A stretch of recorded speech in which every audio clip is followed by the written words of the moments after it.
Revanth సర్కార్పై BRS మాజీ MLA Rajender Reddy తీవ్రస్థాయిలో విరుచుకుపడ్డారు. మెడికల్ కాలేజీ గురించి కాంగ్రెస్ నేతలు అసత్య ఆరోపణలు చేస్తున్నారని మండిపడ్డారు. 2 ఏళ్ల కింద 53 కోట్ల రూపాయలు మంజూరు చేసి మెడికల్ కాలేజీ పనులు 90% పూర్తి చేశామని తెలిపారు.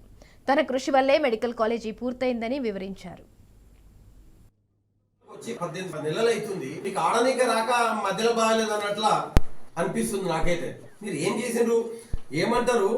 మెడికల్ కాలేజ్ హాస్పిటల్ కు అసలు ఏమీ ఈ ప్రభుత్వం చేయలేదు. మేము వచ్చినాక మేము ఇనాగ్రేషన్ చేసి ఆ హాస్పిటల్ చేసి ఆడ మంజూరు చేయించడం అంటారు. నేను ఒక విషయం చెప్తా, వాళ్ళు కొత్తగా చేసింది కాదు, నేను చేసింది కూడా కరెక్ట్ గా ఉపయోగించుకోలేకపోతున్నారు అనేది నా బాధ.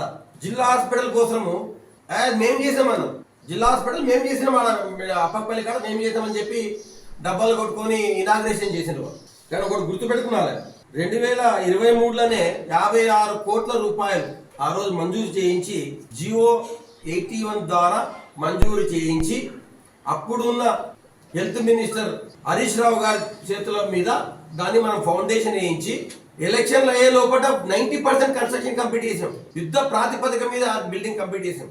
వీళ్ళకి సిగ్గుండాలని నేను ఒకటి చెప్తా, ఆ ల్యాండ్ ఆ రోజు మనం నమ్మి అక్కడ ఉన్న ప్రజలు ఒక్క మాట అడుగుతూ కాలేజీకి పెడతాం, మాకు ల్యాండ్ కావాలంటే ఓవర్ నైట్ రాసిచ్చింది. వాళ్ళు ఒక పైన కూడా తీసుకోకుండా సార్ మీరు ఇప్పియండి తర్వాత అని వాళ్ళు land రాసిచ్చింది.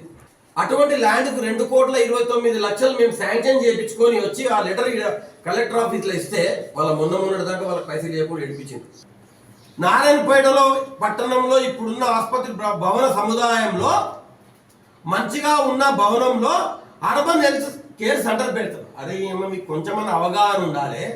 Narayanpet already 2 urban health care సెంటర్లు ఉన్నాయి, ఆల్రెడీ ఉన్నాయి.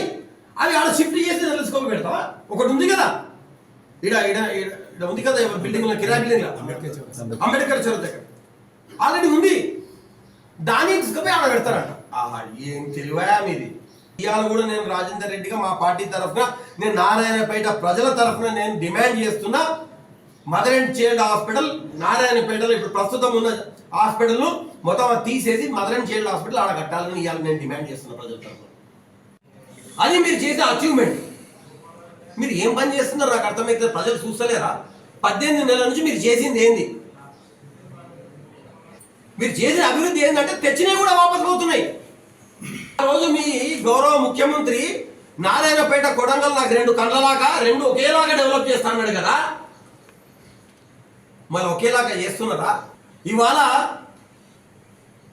అరే డిస్ట్రిక్ట్ హెడ్ క్వార్టర్ ఇది, వీడు ఒక R&B గెస్ట్ హౌస్ ఉండాలి అని ఒక గెస్ట్ హౌస్కు 4.5 కోట్ల రూపాయలు శాంక్షన్ చేసుకొని వచ్చి టెండర్ చేసి దాని ఫౌండేషన్ వేస్తే దాన్ని క్యాన్సిల్ చేసి కొడంగల్ తీసుకుపోయింది కదా. మళ్ళీ ఇక్కడున్న గౌరవ శాసనసభ్యురాలు కొట్లాడికి రాదా? ప్రజల కోసం పోరాటానికి రాదా? పోయి ముఖ్యమంత్రి గారితో పోరాడి తీసుకురండి. మీరు పోరాడితే మేము కూడా సహకరిస్తాం. నారాయణపేట